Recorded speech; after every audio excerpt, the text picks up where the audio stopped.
Hello mga sisi ko, samahan niyo ako ngayong Tuesday para harapin ang 3 subjects ko. Before yon, shoutout nga po pala kay Shakespeare Amadente. Ang ganda po ng name nyo. And kay James Van Berdin, hello po. Punta ka na sa FB page ko, nasa TikTok ito eh. So here, nagre-review ako niyan. Wala pa dito si ma'am. Every Tuesday talagang full skid ako.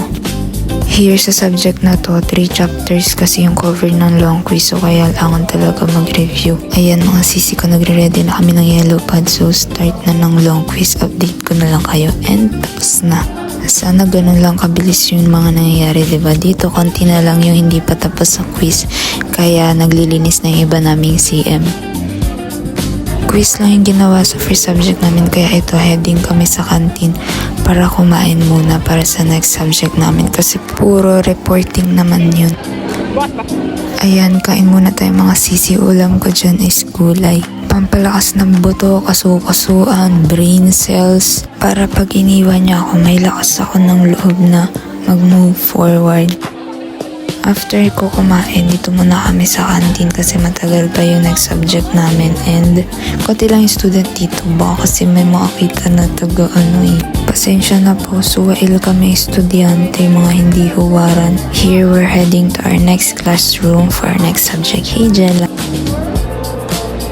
More on reporting kami dito kasi next week long quiz naman. And dito sa college, dito ko talaga makakita ng mga lalaki nagre-review at nagsisipag mag-aral. Hi Ash and Miggy. Kita nyo dyan, daldala lang kami, si Angela Pasimuno.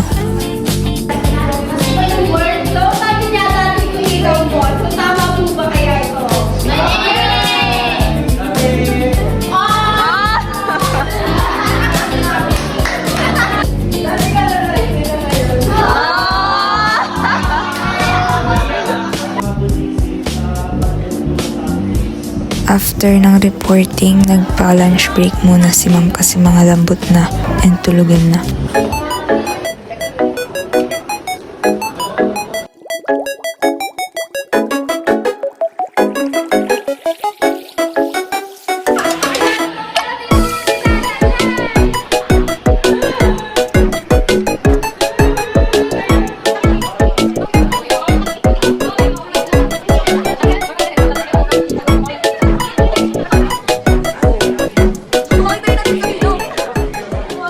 And after lunch break, continue reporting na kami ulit.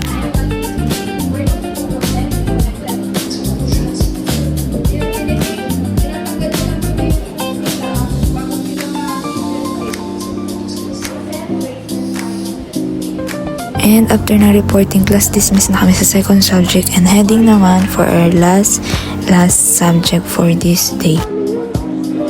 Dito, nagre-review rin kami kasi may quiz kami dito. Yan, kaingay ang room namin kasi wala dito si ma'am and nagpa-break. Here, done na yung pieces, 20 tayo and nagre-record na lang score dito and yes, uwian na, favorite part ko. Hanggang dito na lang tayo kasi uuwi na tayo and kung gusto niyo sumama, pwede naman iuwi ko na rin to si kuya. Thank you, bye bye.